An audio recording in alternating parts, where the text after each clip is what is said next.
10 years ago, being young and not having a good foundation on Christ, we were kind of lost in our relationship. I went into the relationship expecting things from Blake that he couldn't give me. Like, no one would be able to fulfill needs that I needed met, wounds that I needed to be healed, that I put a big burden on him. When you take two people from completely different backgrounds, you put them together, you kind of throw them in a relationship, put a small child there, and you don't really teach them how to act or behave, it can get very ugly. We're gonna make this work for our child, and that was like the goal behind it. It was like, no matter how unhappy we were gonna make it work. And it just got to the point where it was a bad situation for her. I was wondering why it just was not working the way that TV says it should, the way that, the world kind of paints the picture. The breaking point was, several times of leaving and saying, I left for the final time, took our child with us. Yeah, both of us agreed it was done. Kind of put myself in a position where I wound up making some bad choices and went to jail for 3 days. Ultimately, what it led to was,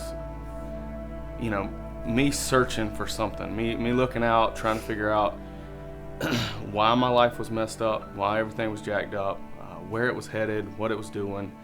And at the same time she was in her darkest days, I was sitting there just asking the question and praying and trying to figure out what to do. And we had went through this transition, and it was about a year's time, and we had met Matthew and Treva Hadley.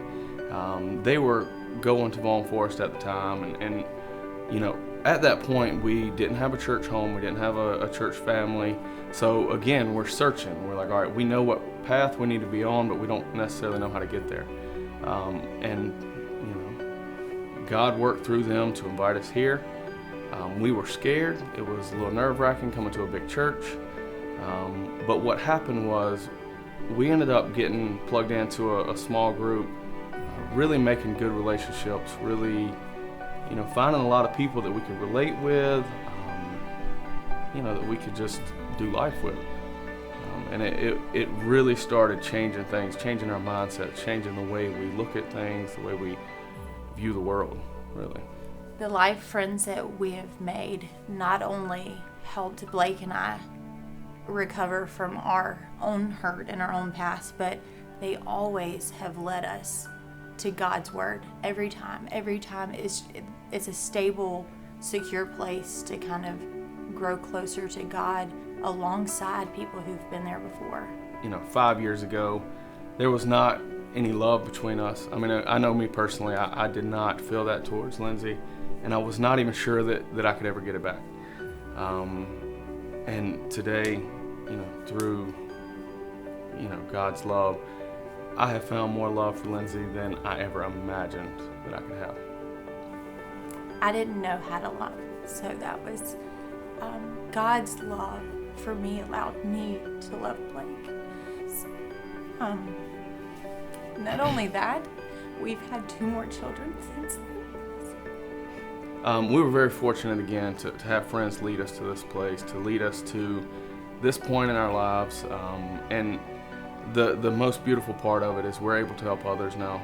We're able to help other couples, especially couples early in their marriage, early in their relationships.